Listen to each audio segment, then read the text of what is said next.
ये देखिएगा इनका 18 मई 2022 18 मई 2023 1 साल का पूरा वीज़ा लगा है। और जो कि इन्होंने मुझे खुद भी बताया था कि इन्होंने अप्लाई सिर्फ 3 माह या 6 माह का किया था और वीज़ा भी इनको 1 साल का दे दिया। तो ये देखिए ब्लंडर है।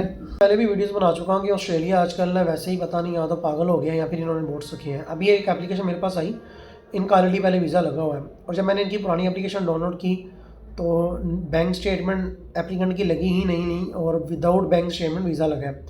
फैमिली स्पॉन्सर स्ट्रीम में नहीं है, सिंपल टूरिस्ट स्ट्रीम में। और अगर टूरिस्ट स्ट्रीम में हो तो आपको एप्लीकेंट की बैंक स्टेटमेंट लगानी पड़ती है, फिर ही वीज़ा लगता है। तो मैं आपको सर एप्लीकेशन पोर्टल दिखाता हूँ कि विदाउट बैंक स्टेटमेंट इनका वीज़ा लगा हुआ है। अच्छा, जैसे कि मैंने पहले भी बताया कि ऑस्ट्रेलिया आजकल ना वैसे ही कुछ बुखलाहट का शिकार होता है। यहाँ तो बोट्स लगे हैं, यहाँ पे वीज़ा ऑफिसर सत्तू पे पी के ना बैठे होते हैं। तो अब ये देखिए एप्लीकेशन है, इसमें विदाउट बैंक स्टेटमेंट वीज़ा लगा हुआ है। ये हमारे पास एप्लीकेशन आई थी। इसकी अगर आप पढ़ें तो देखें कि ऊपर लिखा हुआ है कि supported by current overseas employed.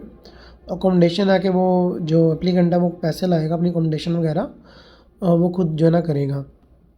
अब नीचे अब ये इनका पिछला जो वीज़ा लगा है इसकी मैंने एप्लीकेशन डाटा डाउनलोड किया, तो इसमें मैं देख रहा था। अब देखें इसमें ये आपको पे स्लिप्स नज़र आ रही हैं, ये इनके बेटे ने अपनी लगाई हैं। हालाँकि फैमिली स्पॉन्सर स्ट्रीम हो तो फिर ये इस चीज़ को जो है ना मानते हैं कि आप अपनी आप स्पॉन्सर कर सकते हो, आपको स्टेटमेंट लगाने की ज़रूरत नहीं है। फिर भी स्टेटमेंट मांग लेते हैं कि एप्लीकेंट की भी स्टेटमेंट होनी चाहिए।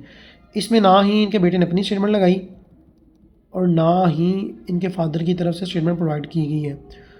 और इनका वीज़ा ग्रांट हो गया। मैं आपको इनका वीज़ा भी दिखाता हूँ, 2022 में इनका वीज़ा लगा हुआ था। ठीक है, ज़रा मैं इनका आपको वीज़ा भी दिखा, ये देखिएगा इनका 18 मई 2022 18 मई 2023 1 साल का पूरा वीज़ा लगा है। और जो कि इन्होंने मुझे खुद भी बताया था कि इन्होंने अप्लाई सिर्फ 3 माह या 6 माह का किया था और वीज़ा भी इनको 1 साल का दे दिया। तो ये देखिए ब्लंडर है। अब आपने देखा, देखिए हम लोग एप्लीकेशन भी पुट करते हैं तो बाज़ औक़ात फैमिली स्पॉन्सर स्ट्रीम भी होती है तो एप्लीकेंट की स्टेटमेंट की ज़रूरत नहीं भी पड़ती। आप जस्ट स्पॉन्सर की लगा देते हो तो वो भी एप्लीकेबल होती है। लेकिन आपका वीज़ा रिफ्यूज़ कर दिया जाता है ये कह के कि एप्लीकेंट की तरफ से स्टेटमेंट प्रोवाइड नहीं की गई, लिहाजा स्ट्रॉन्ग टाइज नहीं है, आपका वीज़ा रिफ्यूज़।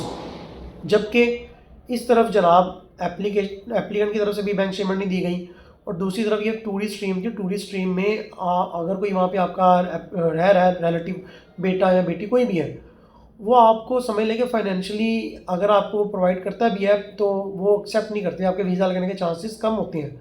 इधर देखें उन्होंने जस्ट अपनी जो है ना इनके बेटे थे, इन्होंने अपनी जस्ट पे स्लिप्स लगाई, स्टेटमेंट भी नहीं लगाई और ना फादर की स्टेटमेंट लगाई। हालांकि एप्लीकेशन में इन्होंने पुट किया हुआ डाटा कि मेरे फादर अपने साथ पैसा लाएंगे अपनी अकोमोडेशन वगैरह के लिए, अपने खर्चात के लिए, लेकिन नीचे ना बेटे की तरफ से स्टेटमेंट ना ही फादर की तरफ से स्टेटमेंट।